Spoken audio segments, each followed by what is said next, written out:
आज हम आपको कक्षा अष्टम का पाठ पढ़ाएंगे। उसमें पहले मैंने आपको भैया बहन बताया था कि इस पाठ में हमें किस प्रकार की शासन प्रणालियाँ होती है, किस प्रकार लोकतांत्रिक शासन प्रणाली होती है और राजतंत्रात्मक शासन प्रणाली होती है, किसके हाथों में सत्ता होती है। शासन की बागडोर राजा और मंत्रिपरिषद के हाथ में रहेगी। जिन देशों में लोकतांत्रिक शासन पद्धति राज्य व्यवस्था चुनी, वहाँ निर्णय प्रक्रिया के नियम तय करने में संविधान बहुत अहम भूमिका अदा करता है।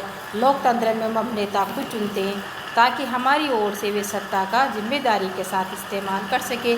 फिर भी इस बात की संभावना हमेशा रहती है कि ये नेता सत्ता का दुरुपयोग कर सकते हैं। इस तरह की विकृतियों से बचाव का उपाय संविधान में मिलता है। राजनेताओं द्वारा सत्ता के इस दुरुपयोग से लोगों के साथ भारी अन्याय हो सकता है।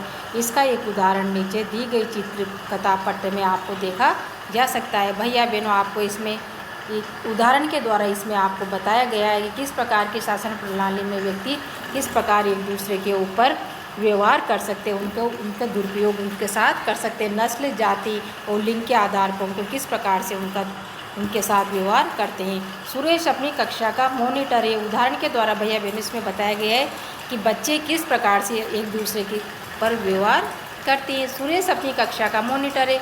वो दबंग किस्म का लड़का है, यानी वो सबसे अपनी दादागिरी करता है या सबसे अपनी बात मनवाता है। क्लास का मॉनिटर है तो उसको अपना हक है दूसरे बच्चों पर हक। उसके सहपाठी भी उसे पसंद नहीं करते, लेकिन क्लास टीचर श्रीमती राव अचानक किसी काम से बाहर जाना चाहती है। वो सुरेश को सब बच्चों का ख्याल रखने के लिए बोलकर चली जाती है। सुरेश मौके का फायदा उठाता है और अनिल को तंग करने लगता है।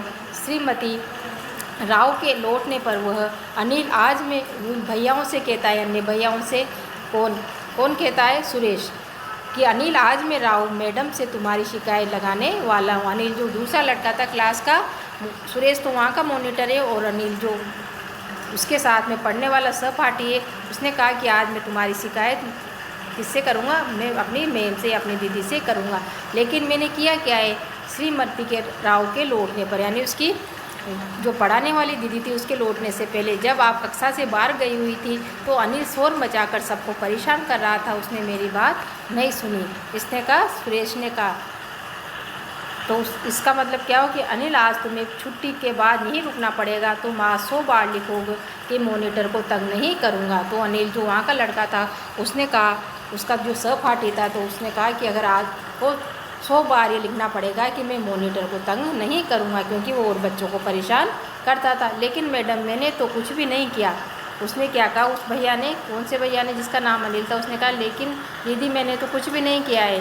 तो उन्होंने क्या कहा कि लोकतांत्रिक समाजों में प्राय संविधान ऐसे नियम तय करता है कि जिनके द्वारा राजनेताओं के हाथों सत्ता के इस दुरुपयोग को रोका जा सकता है। भारतीय संविधान में से बहुत सारे कानून मौलिक अधिकारों वाले खंड में दिए गए हैं। क्या आपको कक्षा 7 की पुस्तक में दिए गए दलित लेखक ओम प्रकाश वाल्मीकि के अनुभव की कुछ यादें? कक्षा 7 में भैया मैंने आपको पढ़ाया था कि उसमें एक वाल्मीकि समाज के जो व्यक्ति होता है उसके ऊपर भी उसका नाम ओम प्रकाश होता है और वो दलित होता है, तो उसके ऊपर जो अच्छे वर्ग के व्यक्ति होते हैं उसके ऊपर अत्याचार करते हैं। क्योंकि वो दलित होता है इसलिए उसके ऊपर व्यक्ति उसको अनुसूचित जाति का करके उसको भेदभाव, उसके साथ भेदभाव किया जाता है और उसको अनेक विपत्तियों का सामना करना पड़ता है। इसमें वो भारतीय संविधान में देश के सभी व्यक्तियों को समानता का अधिकार देता है।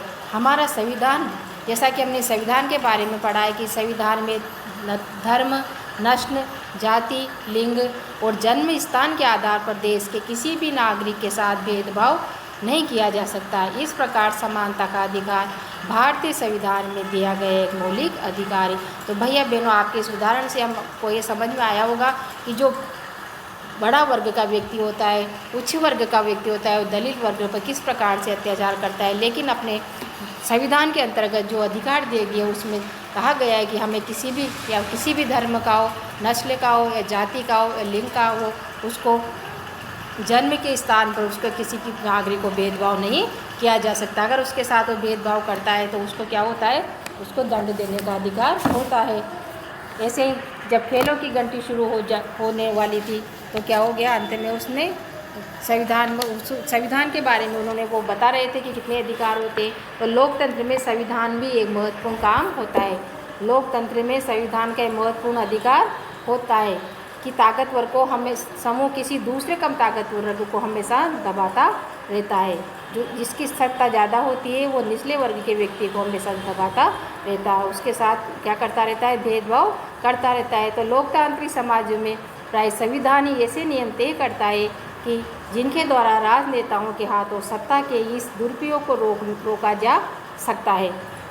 तो इसके द्वारा मैंने जो आपको अभी घटना बताई कि किस तरह से एक भैया दूसरे भैया पर अत्याचार करता है, इसी तरह के अध्याय अस्वस्थ हालात लोकतांत्रिक समाजों में भी पैदा होते हैं। तो इस तरह के जो हालात होते हैं वो लोकतांत्रिक समाजों में भी पैदा हो सकते हैं, जहाँ बहुमत वाला गुट लगातार ऐसे फैसले लागू करता रहता है जिनमें अल्पसंख्यकों की सहमति नहीं होती है और उनका नुकसान होता है। यानी बहुत अधिक जो अल्पसंख्यक व्यक्तियों की उनकी सहमति नहीं होती है, लेकिन वह उन पर हमेशा अपना अधिकार चलाता रहता है।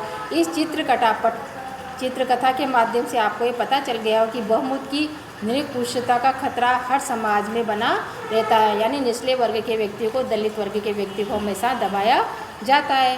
संविधान में दिए गए इस नियमों से इस बात का ख्याल रखा जाता है कि अल्पसंख्यकों को किसी ऐसी चीज़ से वंचित न किया जाए जो बहुसंख्यकों के लिए सामान्य रूप से उपलब्ध है। अल्पसंख्यकों को पर बहुसंख्यकों की इस निरंकुशता या दबदबे पर प्रतिबंध लगाना भी संविधान का महत्वपूर्ण कार्य है। यह दबदबा एक समुदाय द्वारा दूसरे समुदाय के ऊपर भी हो सकता है, जिसे अंतर सामुदायिक वर्चस्व कहते हैं। यानी एक समाज जब दूसरे समाज के व्यक्तियों के ऊपर प्रतिबंध लगाता है तो उसको हम क्या कहेंगे, अंतर सामुदायिक वर्चस्व कहते हैं। या फिर एक ही समुदाय के भीतर कुछ लोग दूसरों को दबा सकते हैं, जिसे अंतः सामुदायिक वर्चस्व कहते हैं। एक को तो कहते हैं जब एक दूसरे पर प्रतिबंध लगाता है उसको तो कहते हैं अंतर सामुदायिक, और जब एक समुदाय दूसरे लोगों को दबा देता है तो उसको क्या कहेंगे, अंत सामुदायिक वर्चस्व कहते हैं। अगला है भैया बहनों, इसमें हम समझेंगे कि हमने संविधान क्यों होना चाहिए, संविधान के बारे में हमें आगे किस तरह से संविधान का होना जरूरी है। तो तीसरा महत्वपूर्ण बिंदु क्या है इसमें, संविधान क्यों होना चाहिए। इसका तीसरा महत्वपूर्ण कारण ये है कि हम खुद को अपने आप से बचा सकें। ये बात सुनने में ज़रा अजीब लगती है, लेकिन असल में इसका मतलब ये है कि कई बार हम किसी मुद्दे पर बहुत तीखे ढंग से सोचने लगते हैं। ऐसे विचार हमारे व्यापक हितों के लिए नुकसानदेह हो सकते हैं। संविधान हमें ऐसी भावनाओं से बचाने में मदद करता है। इसे समझने के लिए अब इसमें भी भैया बहनों एक उदाहरण आपको इसमें चित्रकर्ता के माध्यम से दिया हुआ है। इसमें एक लड़की है, उसका नाम है शबनम। शबनम उसका नाम है और दुविधा में है कि उसे कुछ क्या तय करना है। वो अपने को परीक्षा देने के लिए जा रही है, उसे 2 अध्याय पढ़ने, लेकिन इस समय तो वो चाहती है कि या मैं पढूं या मैं टीवी देखूं, वो निश्चित नहीं कर पा रही है। तो इस समय वो कह रही है कि मुझे तो 2 अध्याय पढ़ने, लेकिन इस समय तो मेरा पसंदीदा उसका जो पसंद का जो टीवी कार्यक्रम आ रहा था, मैं इसे देखे बिना भी नहीं रह सकती। पर अगर मैं ऐसा करती हूँ तो मैं ये दोनों अध्याय नहीं पढ़ पाऊँगी। तो उसकी माताजी उससे कहती है कि शबनम तुम परेशान क्यों हो रही हो। तो शबनम तुम परेशान लग रही हो, क्या बात है। तो शबनम सोचती है कि मुझे तो टीवी कार्यक्रम देखना है, लेकिन कल मेरी परीक्षा भी है। अगर आप लोग टीवी देखने तो मेरा भी टीवी देखने का मन है, क्योंकि जब उसके घर के व्यक्ति वहाँ पर टीवी के पास बैठेंगे और बच्चे का पेपर है तो उस बच्चे को भी क्या हो गई, उसको भी टीवी देखने की इच्छा होगी। तो इसका मतलब है कि अगर आप घर में परिवार में एक साथ रहते हो तो बच्चे की अगर परीक्षा है तो उसको पहले उसकी परीक्षा का काम निपटने दो, उसकी परीक्षा में हेल्प करो और उसके बाद में आप सब कार्य करो। अच्छा हुआ रात को कोई भी टीवी न देखे तो सब शायद मेरा भी मन लग जाए। यानी कि बच्चे का अगर मन किसी बात की परीक्षा है और उसकी पढ़ाई करनी है तो घर वालों को भी ये सोचना चाहिए कि हम भी उसकी पढ़ाई में उसकी मदद करें। तो सब को भी अच्छा लगा ये बात। तो अच्छा हुआ कि आज सभी टीवी नहीं देख रहे तो मेरा भी मन नहीं लग जाएगा कि मैं कल टीवी देख लूँगी। आखिर 2 उसके अध्याय के सारे सवाल उसने कर लिए तो उसका मन भी हल्का हो गया और उसने वो अध्याय भी पूरे कर लिए। तो बच्चों ऐसे जो छोटे मोटे फैसले होते हैं वो हमें स्वयं ही लेने पड़ते हैं। इस आगे हम पढ़ेंगे कि संविधान में ऐसे जो फैसले लेने से भी रोकता है जिन्हें उन पर बड़े सिद्धांतों को ठेस पहुंच सकती है, जिससे देश आस्था रखता है। उदाहरण के तौर पर हो सकता है कि लोकतंत्र को मानने वाले अधिकांश लोग गंभीरता से महसूस करने लगे कि दलगत राजनीति यानी पार्टी पॉलिटिक्स बहुत विकृत हो चुकी है। इसलिए अब चीज़ों को दुरुस्त करने के लिए किसी तानाशाह को ही शासन सौंप देना चाहिए या फौजी शासन हो जाना चाहिए। इस भावना से में बहकर लोग बहुधा इस बात को महसूस नहीं कर पाएंगे कि लंबे दौर में तानाशाही शासन तो उसके सारे हितों को तहस नहस कर देगा। एक अच्छा संविधान देश की बुनियादी संरचना को इस तरह के उन्माद से बचाता है। तानाशाह शासन में तो फिर एक ही व्यक्ति का शासन हो जाता है, वो जो भी करेगा वो सबको मान्य होता है। लेकिन ऐसे प्रावधानों को आसानी से पलटने नहीं देता, जिसके जरिए नागरिकों को अधिकारों का आश्वासन मिलता है और उनकी स्वतंत्रता की रक्षा होती है। इस चर्चा में हम समझ जाएंगे कि संविधान किसी भी लोकतांत्रिक समाज में कितनी महत्वपूर्ण भूमिका होती है। किसी भी लोकतांत्रिक समाज में संविधान की कितनी महत्वपूर्ण भूमिका होती है। भैया बहनों, हम इसी में अब आगे पढ़ेंगे कि भारतीय संविधान के मुख्य लक्षण क्या है। भारतीय संविधान में 20वीं सदी तक, जैसा कि हमने पहले नेपाल के शासन के बारे में पढ़ा था, अब इसमें पढ़ेंगे कि भारतीय संविधान के मुख्य लक्षण क्या क्या होते हैं। 20वीं सदी तक आते आते भारतीय राष्ट्रीय आंदोलन कई दशक पुराना हो चुका था, लेकिन स्वतंत्रता संघर्ष के दौरान राष्ट्रवादियों ने इस बात पर काफ़ी विचार किया था कि स्वतंत्र भारत किस तरह का होना चाहिए। ब्रिटिश शासन के अंतर्गत उन्हें जिन नियमों का मानना पड़ता था वही उन्होंने खुद नहीं बनाए थे। औपनिवेशिक राज्य के लंबे अत्याचारी शासक ने भारतीयों के सामने इतने जरूर स्पष्ट कर दिया था कि स्वतंत्र भारत को एक लोकतांत्रिक देश होना चाहिए। इसमें प्रत्येक नागरिक को समान माना जाएगा। लोकतांत्रिक देश में सभी नागरिकों के समान माना जाता है और सभी को सरकार में हिस्सेदारी होना अधिकार होता है। इसके बाद ये तय करना था कि भारत में लोकतांत्रिक सरकार का गठन कैसे किया जाए और उसके कामकाज के नियम क्या हो। ये काम किसी एक आदमी के वश का नहीं था, लेकिन इसमें लगभग 300 लोगों ने योगदान दिया, जो 1946 में गठित की गई संविधान सभा के सदस्य थे।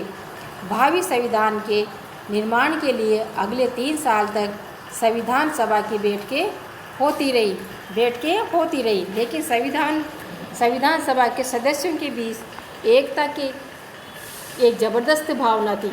भावी संविधान में एक एक प्रावधान पर जमकर चर्चा हुई। सभी लोग सहमति विकसित करने के लिए बारे में गंभीर थे। उसमें जो आप चित्र में बताया गया कि सरदार वल्लभ भाई पटेल यहाँ संविधान सभा के अध्यक्ष थे, जो संविधान सभा के महत्वपूर्ण सदस्य थे।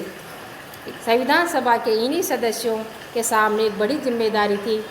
कौन सी जिम्मेदारी थी कि हमारे देश में कई समुदाय थे, उनमें न तो भाषा एक थी और न एक धर्म था और न एक ही संस्कृति थी। वैसे ही जब संविधान लिखा जा रहा था तो उस समय हमारा देश भारी उथल पुथल से गुजर रहा था, यानी यहाँ पर बहुत भारी हलचल हो रही थी। भारत और पाकिस्तान का बंटवारा लगभग तय हो चुका था, लेकिन कुछ रियासतें तय नहीं कर पा रही थी कि उसका भविष्य क्या होगा, वे किधर जाएंगी। जनता की सामाजिक आर्थिक स्थिति भयानक थी। संविधान सभा के सदस्यों के सामने सारे मुद्दे थे, लेकिन उन्होंने अपने इस ऐतिहासिक दायित्व को बहादुरी से पूरा किया और देश की एक ऐसा कल्पनाशील दस्तावेज दिया जिसमें राष्ट्रीय एकता को बनाए रखते हुए विविधता के प्रति गहरा सम्मान दिखाई देता है। उन्होंने जो दस्तावेज तैयार किया उसमें सामाजिक आर्थिक सुधारों के जरिए गरीबी उन्मूलन और जनप्रतिनिधियों के चयन में जनता की महत्वपूर्ण भूमिका काफ़ी जोर दिया गया। आगे के हिस्सों में भारतीय संविधान के कुछ आयामों का उल्लेख किया गया है। इन बातों को पढ़ते हुए हम इसमें विविधता, एकता, सामाजिक आर्थिक सुधार और प्रतिनिधित्व से संबंधित उपरोक्त चिंताओं को लगातार ध्यान में रखते हुए इन दस्तावेजों को लिखित वाले जूझ रहे थे। इसे समझने की कोशिश कीजिए कि उन्होंने स्वतंत्र भारत को एक शक्तिशाली लोकतांत्रिक समाज बनाने के उद्देश्य को पूरा करने के साथ इन चिंताओं को भी किस तरह हल किया। बाबा साहब डॉक्टर अंबेडकर को भारतीय संविधान का जनक कहा जाता है। डॉक्टर अंबेडकर का विश्वास था कि संविधान सभा में उनकी हिस्सेदारी से अनुसूचित जातियों को संविधान के प्रारूप में कुछ सुरक्षात्मक व्यवस्था मिली है, लेकिन उन्होंने ये भी कहा था कि भले ही कानून बन गए हों, अभी भी अनुसूचित जातियाँ बेफिक्र नहीं हो सकती, क्योंकि इन कानूनों का संचालन सवर्ण हिंदू अधिकारियों के हाथों में है। इसलिए उन्होंने अनुसूचित जातियों से आह्वान किया कि वे सरकार के अलावा लोक सेवाओं में भी बढ़ चढ़ कर शामिल हो। भैया बहनों, अब इसके आगे का जो पार्ट 3 है इस भाग का, जिसमें हम पढ़ेंगे संघवाद क्या होता है, इसके बारे में हम इसमें पढ़ेंगे कि संघवाद क्या होता है। धन्यवाद। जो ऊपर वाली कौन सी